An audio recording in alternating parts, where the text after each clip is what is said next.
You put a vending machine inside a busy warehouse, load it with drinks and snacks, and then walk away. Say a bottle you bought for around $1 sells for $2.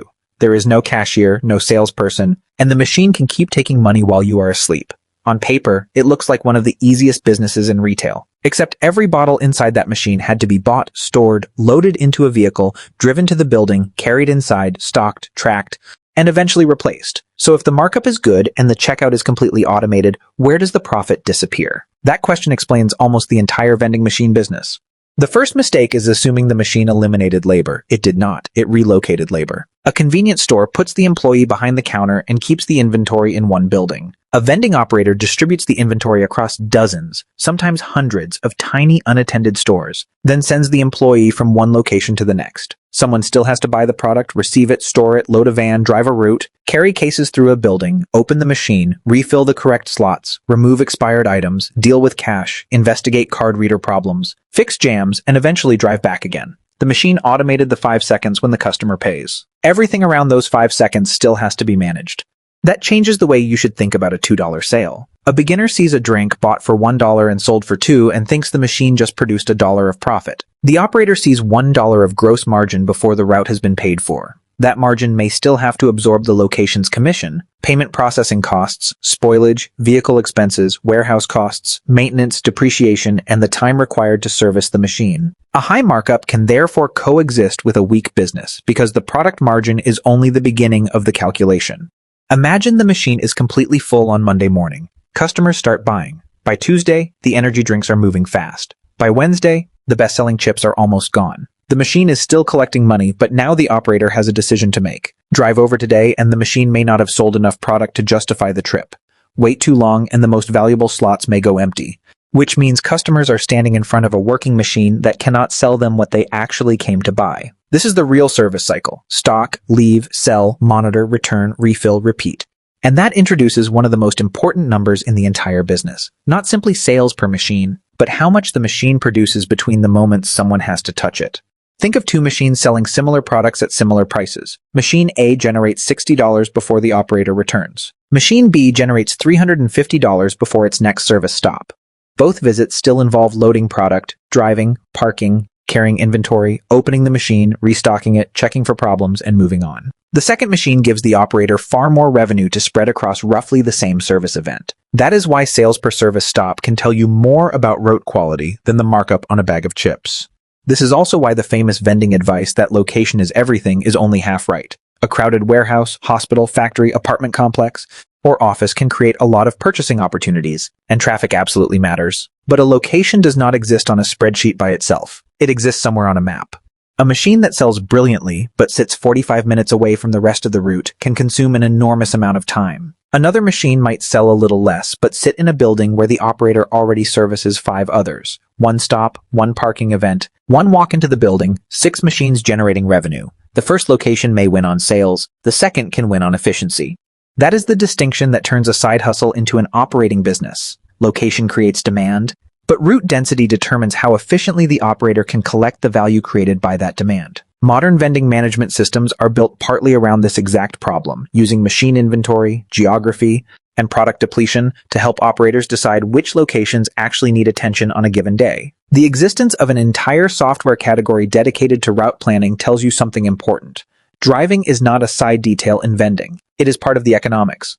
Now scale the example. Suppose one operator owns 10 machines scattered across a large city, while another owns 7 machines concentrated in 2 nearby buildings. The first operator owns more steel boxes, but may spend far more time on the road, service fewer machines per hour, carry a wider mix of inventory, and burn more fuel to collect each dollar of gross profit. The second operator can potentially service several machines during one stop and return to the warehouse with fewer miles on the vehicle.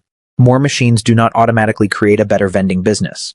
More productive stops per mile can matter more. There is another complication hidden in the location itself. Sometimes the floor space has a price. A building owner may allow a vending machine for free because it gives employees, customers, or residents a useful amenity. Another location may negotiate a percentage of sales or a flat commission in exchange for allowing the machine to stay there.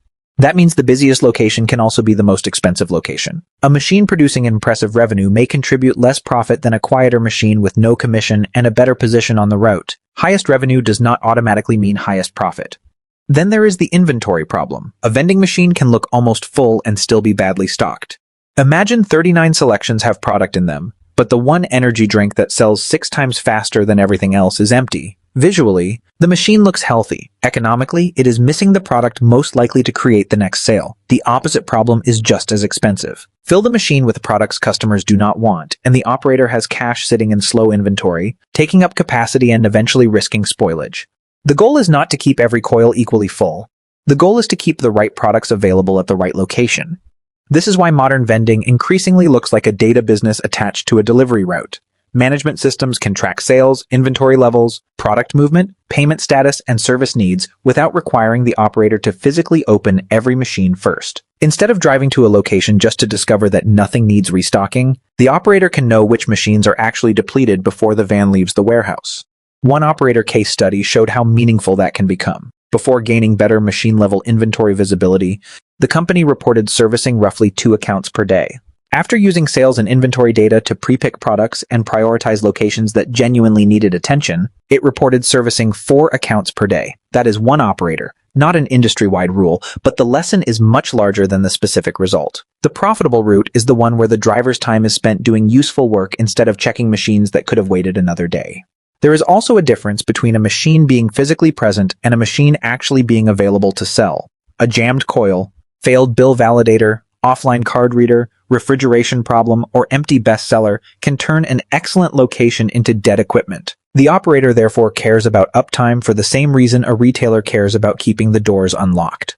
And even maintenance becomes partly a routing problem. If a machine has an issue inside a building the operator is already visiting that afternoon, the repair can be folded into an existing stop. If that machine sits alone 40 miles away, the exact same fault can create a dedicated trip. This is the hidden cost of visiting too early. Imagine a machine has sold only a third of its inventory, and the operator drives across town because they do not know what is left inside. The products get topped off, the machine looks beautiful, and almost no additional customer demand was created by the trip. The operator spent labor, fuel, and vehicle time moving inventory that could have stayed in the warehouse for another 2 days.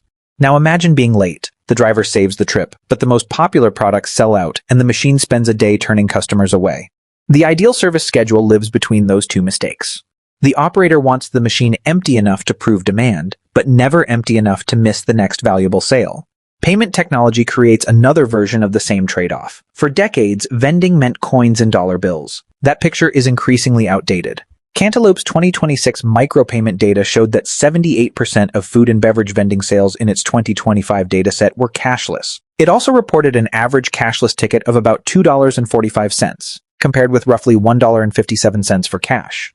That does not mean installing a card reader magically increases every customer's spending by the same amount. Different machines, locations, and customers behave differently. But it explains why cashless acceptance has become difficult for operators to ignore.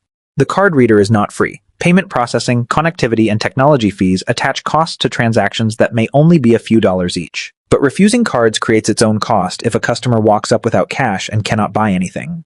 The operator is therefore paying part of the sale to remove friction from the sale. That sounds strange until you remember what vending is actually selling. A customer is rarely standing in front of the machine because it offers the cheapest bottle of water in the city. A supermarket probably has cheaper water. A convenience store probably has more choices, but both require the customer to leave the building. The vending machine is already there. That means the product is not simply a drink or a bag of chips. It is the drink plus proximity, immediacy, and the ability to solve a small problem without interrupting the rest of your day. The operator is monetizing the moment when walking 20 feet is easier than driving 10 minutes. And that convenience becomes more valuable if payment is effortless. The technology layer around unattended retail has grown large enough to become a major business of its own. In fiscal 2025, Cantaloupe reported around 1.2 billion transactions representing approximately $3.4 billion in transaction volume across its wider self-service network with roughly 1.28 million active devices. Most of its revenue came from recurring subscription and transaction-related services rather than simply selling hardware. In other words, there is now a substantial business built around helping vending and other self-service operators understand what happened inside locations they were not physically standing beside.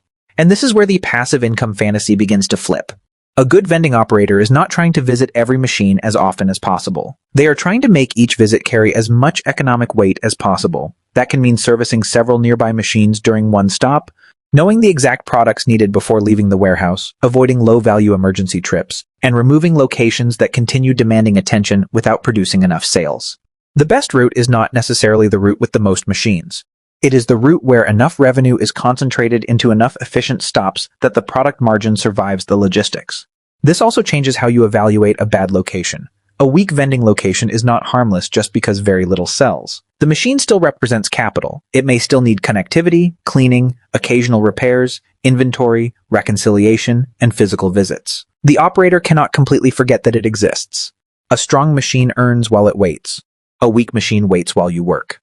That is why removing or relocating an underperforming machine can sometimes improve the business more than adding another one. The same logic applies to product selection. Put one machine in a gym and another in a warehouse, and the same assortment can perform completely differently. One location may move water, energy drinks, and protein products. Another may favor soda, chips, and candy. An office can behave differently from an apartment complex, and even the same location may change depending on the day of the week, the season, or the people currently using the building. So a vending machine is not merely a container full of products. It is a tiny retail location with its own demand pattern. That is also why a completely full machine does not automatically mean the operator is doing a good job. It may simply mean customers are not buying. And a nearly empty machine does not automatically mean the operator is doing a bad job. It may indicate fantastic demand. Neither condition means much without context. The useful questions are which products sold, how quickly they sold, how much gross margin accumulated, and whether the next service visit can be combined with other productive stops nearby. Once you understand that, the industry's movement beyond traditional vending makes more sense. Micromarkets and newer smart store formats still use unattended checkout, but they remove some of the physical limitations of traditional spiral machines. Customers can choose from larger assortments, operators can potentially sell fresh food and higher-priced products, and average transactions can become larger. Industry research now tracks traditional vending alongside micromarkets, office coffee, pantry services, and other forms of unattended convenience retail because the business is gradually expanding beyond the familiar snack machine. Cantaloupe's 2026 data put the average 2025 vending transaction in its network at about $2.01, compared with roughly $3.02 for micromarkets and $4.49 for smart stores. One Canteen case study at a college location reported weekly sales increasing from roughly $450 to $600 under traditional vending to around $1,600 after moving to a smart store format. That is one location, not a promise of what every operator should expect, but it shows the direction of the industry. Operators are experimenting with ways to increase the amount customers can buy at an unattended location while preserving the labor advantage of self-checkout. The box can change, but the underlying business question does not. How much revenue can this location produce before someone has to service it again? A larger self-service format can create a bigger basket, but it also creates more inventory to manage. A sophisticated payment system can reduce friction, but it adds technology costs. A high-traffic location can generate excellent sales, but it may demand commission. More machines can create more revenue, but they can also create more miles. Almost every improvement in vending comes with a second number attached to it. That is why the machine itself is such a misleading symbol for the business. It is the most visible asset, so beginners naturally focus on what it costs, how many selections it has, whether it accepts cards, and how much each snack can be marked up. But the machine does not choose the building. It does not negotiate the commission. It does not decide which drinks belong in which slots. It does not know whether the driver should visit Tuesday or Thursday unless the operator has systems collecting that information. And it definitely does not move itself closer to the other machines on the route. Go back to the first warehouse. The $2 bottle still looks attractive. There is still no cashier standing beside the machine, and the customer can still buy it at midnight while the operator is asleep. That part of the passive income story is real. What is misleading is everything the image leaves outside the frame. The product was purchased before the sale. The machine was placed before the customer arrived. The route was designed before the driver left. And after enough bottles disappear, somebody has to come back and make that tiny store ready to sell again. So the vending operator is not really trying to maximize the profit on one bottle. They are trying to maximize the amount of profitable selling that happens between service events, then arrange those service events so 1 hour of labor supports as much revenue as possible. That is why a slightly weaker location can beat a stronger one. It is why inventory data can be worth paying for. It is why the wrong product can make a nearly full machine underperform. And it is why owning more machines can actually create a worse business if those machines stretch the route faster than they grow the profit. A vending machine business does not make money simply because snacks sell while the owner sleeps. It makes money when enough products sell between the moments somebody has to wake the machine back up. The checkout is automated. The logistics are not. Location gets the customer to the machine, but the route determines how efficiently the operator turns those customers into profit. The machine is the equipment. The route is the business. If you enjoyed seeing the hidden economics behind something this ordinary, liking and subscribing helps more than you might think. And the next time you walk past a vending machine, do not just look at the price of the drink. Ask how far the operator had to drive to put it there, how many other machines were on the same stop, and how many sales need to happen before that van comes back. See you in the next one.